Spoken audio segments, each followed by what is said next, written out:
Okay, in this video and the previous video, we are talking about defining a new function by combining two existing functions. We've already looked at 4 ways to do this: addition, subtraction, multiplication, and division. All of that was in the previous video.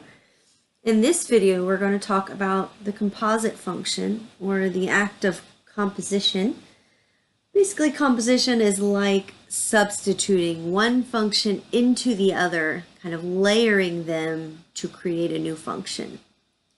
So the composite function is denoted or written f compose g of x, is defined by, so we use this little circle here in the middle. Notice this open circle that represents composition, and it stands for f of g of x.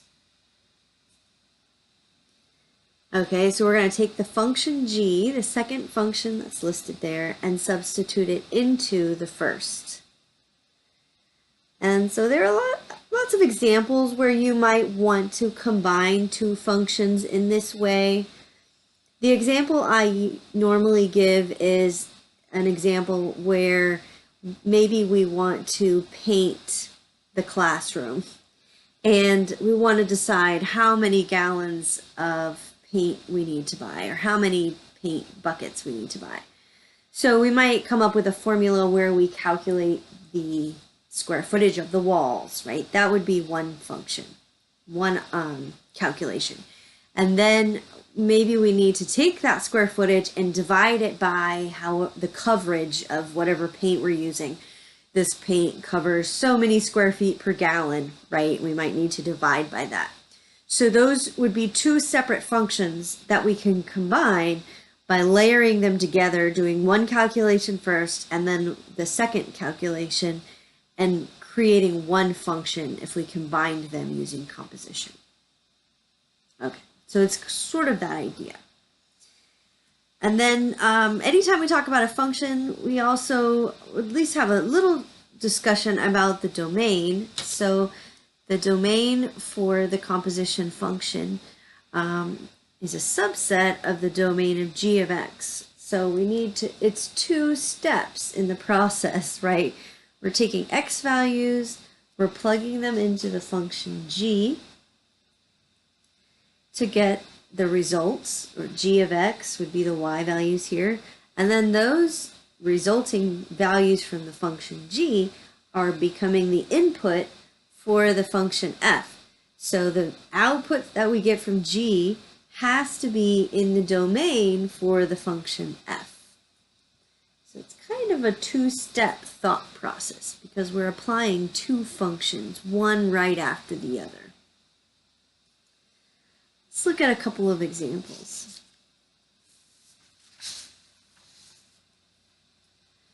Let's start with these 2 examples. So we have f of x is the square root of 3 minus x, and g of x is x minus 5.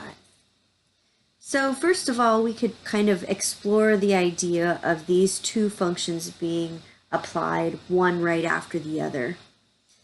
And so instead of creating a function, let's just look at what would happen for one specific value for x. So we're going to calculate f compose g of 7.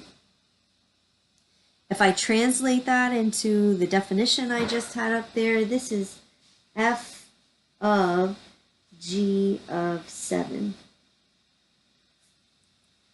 And so if I wanted to calculate this, right, I could create the function and then plug in 7.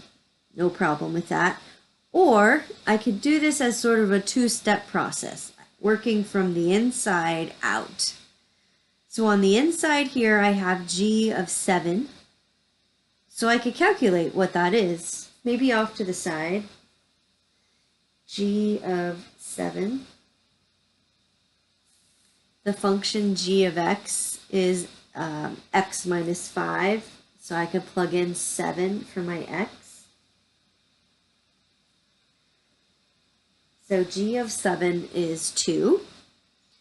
And so if I come back to this, basically that means I'm looking for, and I'm going to take the result I got, 2, from my inner function, which is g, taking the result and plugging it into my outer function, which is f.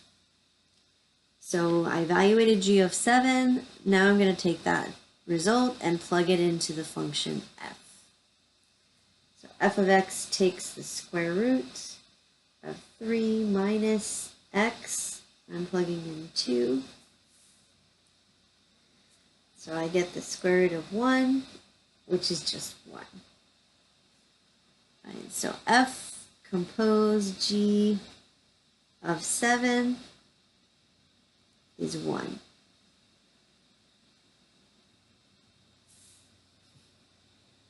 I didn't write that very straight, did I? Okay, so I hope that gives you an idea of the sequence, right? When I plug in a number, the inner function gets applied first, and then the outer function gets applied. Okay, so now let's take these same two functions and work to form a new function. And it's basically a substitution that's happening. I always start with this definition, f of g of x. So in this case, g of x is x minus 5.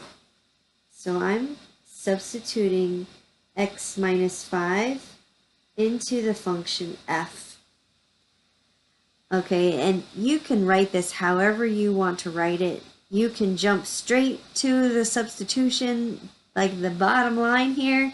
I like to write in some intermediate steps just to help you sort of remember what we're doing. But if those don't work for you, then you can skip those. That's totally fine. So here's the function f. F takes the square root of 3 minus whatever we're using as our input. We're using g of x as our input. So we're putting in the function g of x right in that place where x was.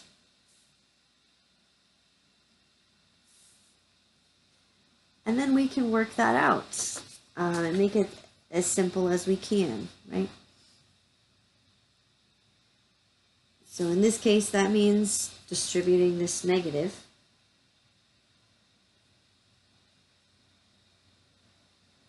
So the square root of 3 minus x plus 5. And then we can combine the 3 and the 5 to get the square root of 8 minus x.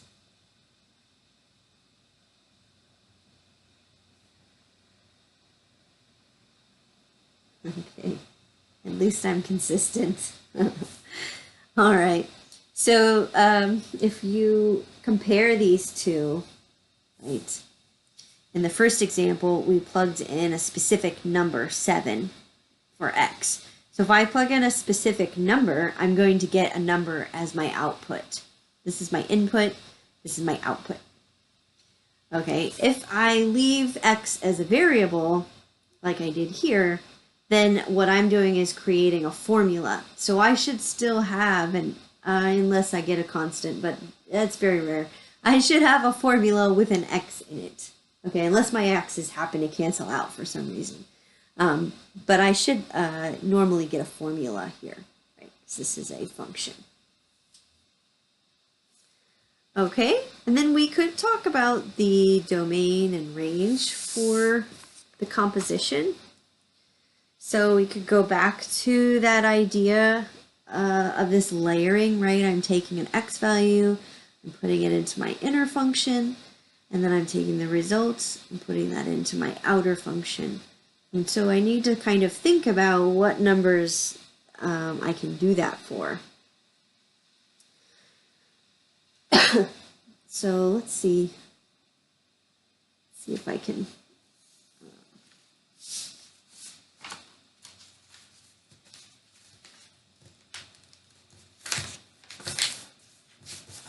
see if this will work. There, and we can see them both maybe. Okay, so here's our two functions. For the domain of each of them, let's look at those individually, and then we'll talk about what it looks like for the composition. So the domain of g of x is x minus 5. I don't have any restrictions. I can put any number in here for x that I want, right? I will always be able to subtract 5. So the domain for g would be all real numbers.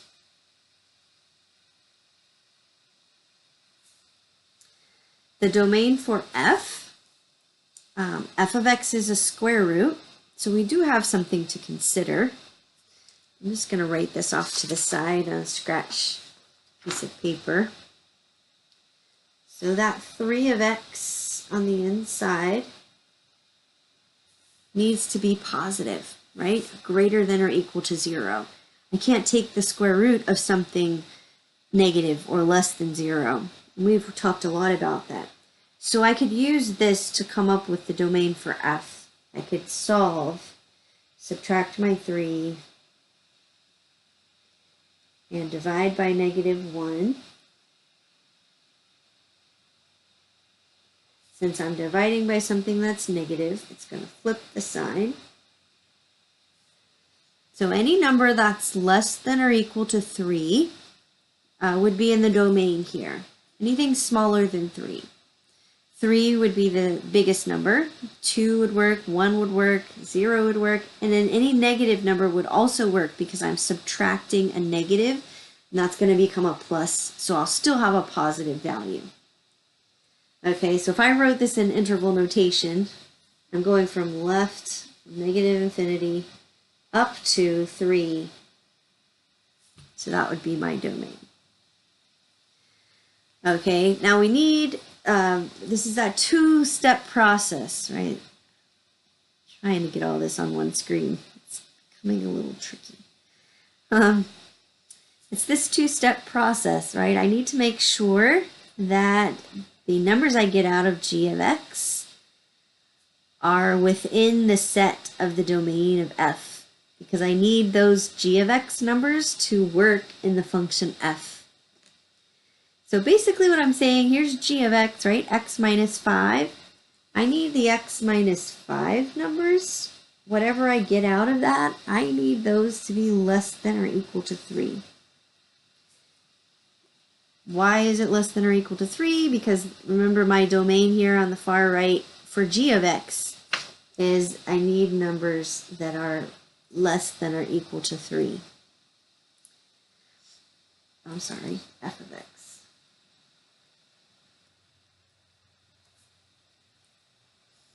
Okay, so if I work that out, I need g of x, because I'm using g of x as my input, to obey the domain of f of x, which means it must be less than or equal to 3. And if I work that out, I need x values that are less than or equal to 8. So my domain for the composition would go from negative infinity up to 8. Okay, if you look at the function we had for the composition, I have it right here. Here it is, right here.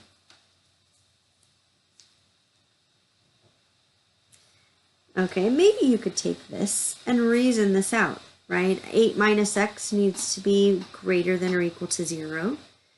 I could solve that out, and I would get x values that are less than or equal to 8.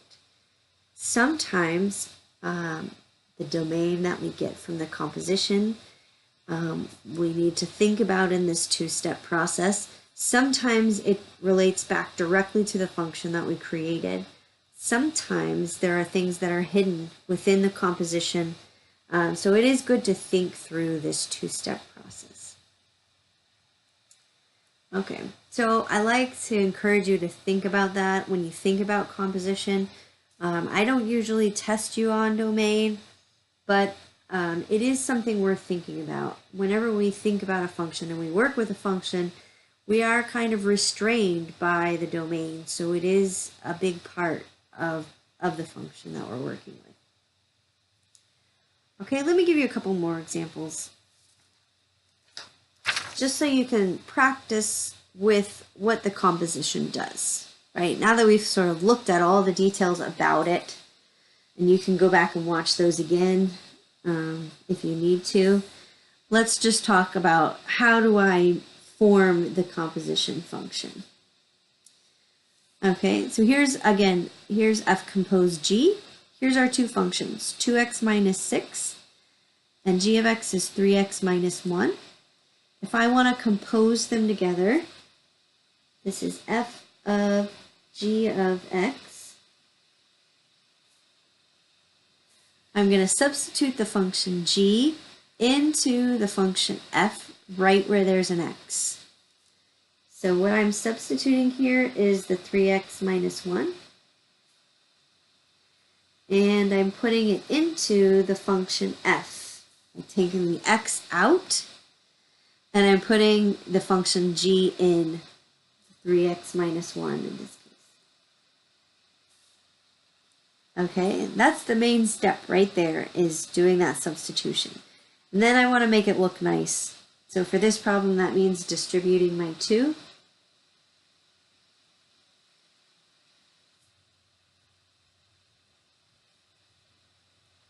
And here's my composition function, f compose g of x.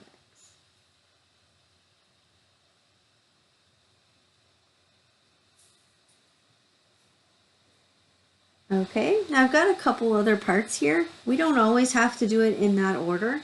We can swap it up if we want. So for part B, we have g compose f of x. So now the roles are reversed. G is the outer function, and f of x is the inner function. Now I'm going the other way.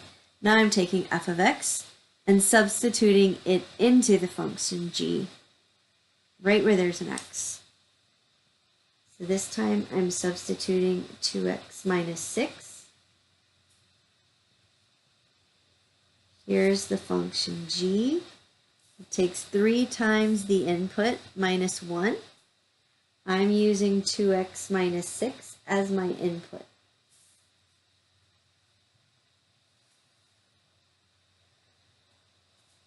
So that's the key step. And then you want to make it look nice. So I'll distribute my 3 and combine like terms. So this is g compose f of x.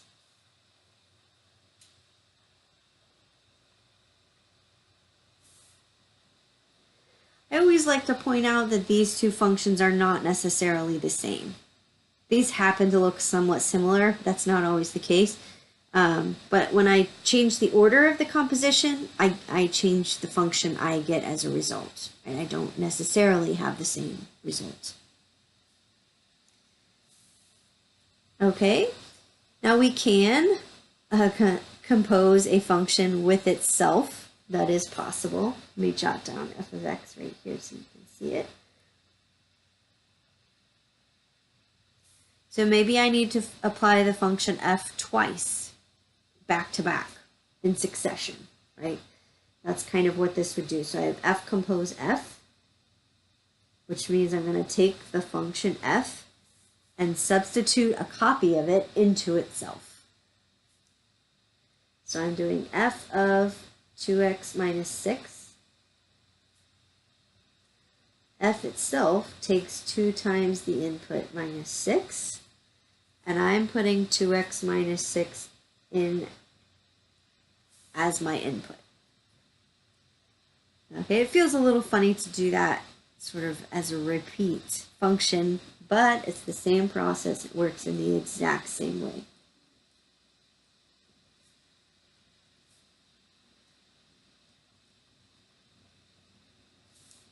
And again, I just want to make it look nice. Combine like terms.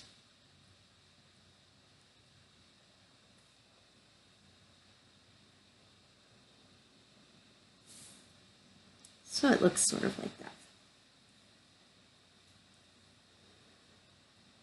Okay, one more example that I want to show you.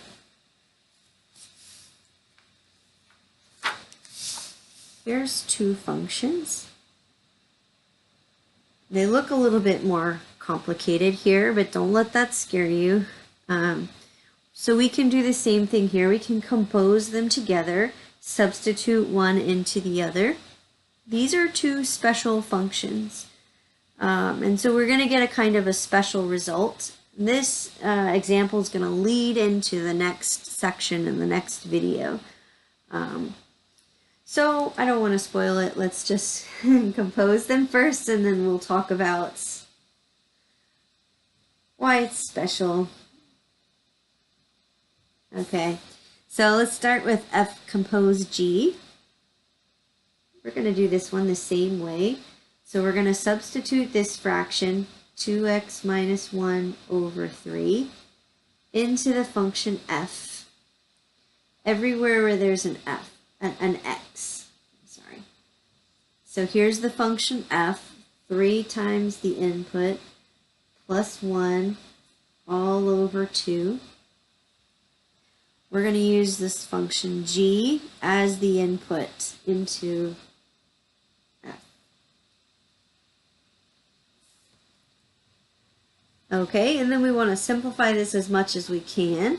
I think you'll be very pleased in how this works out. So we have 3 times a fraction over 3. Think of this as 3 over 1 if you need to. But these 3's are going to cancel. Here I'm multiplying by 3, and here I'm dividing by 3. So they're opposites. So they cancel each other out. Then I have 2x minus 1 plus 1 over 2. Can you see where we're going with this? The minus 1 and the plus 1 add to 0. Then I have 2x over 2. And my 2's are going to cancel. Okay, so as a final answer, I'm out of space down here, so I'll write it up here. F compose G of x just gives me x back as a result. Okay, let's do the same thing with G compose F. This would be G of f of x. So I'm substituting, this time I'm reversing the roles, right? So now I'm taking this fraction, 3x plus 1 over 2, and I'm putting it into g of x in place of the x.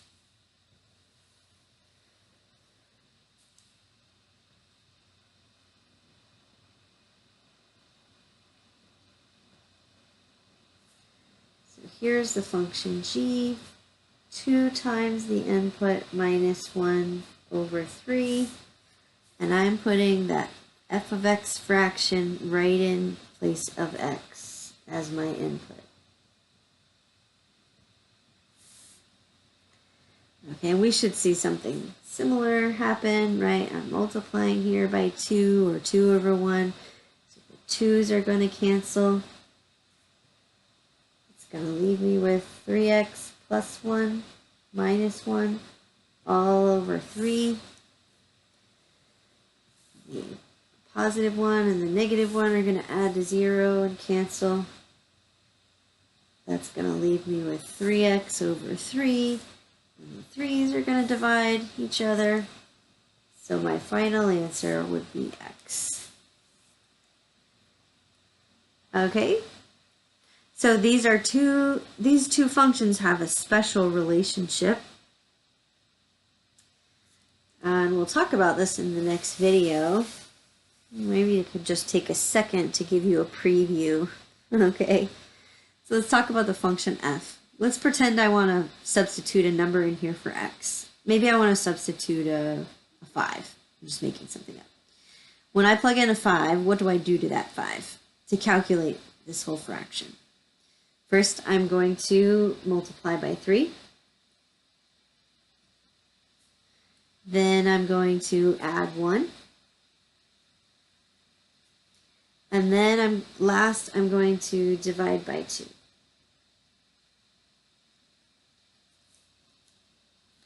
Okay, let's do that same sort of thought process with the function g. If I were going to plug a number into g of x, say 5, again, I'm just making that up. If I plug in that number here for x, I'm going to first multiply by 2. And then I'm going to subtract 1. And then I'm going to divide by 3. Can you see some opposites here? Right? This first function divides by 2, and this function multiplies by 2. This first function adds 1, and the second function subtracts 1. The first function multiplies by 3, and the second function divides by 3. So all of these opposite operations are counteracting each other. So when we compose them together, the order is important here too, and I'll mention that in the next video. But by composing them together, it allows these opposite operations to counteract each other and sort of cancel each other out. So the x that I started with in my function, I apply all these operations, and then or vice versa, I apply all these operations, and then I apply all these operations, they cancel each other out, and I'm back to x. And I do that for both, works both ways. These are called inverse functions.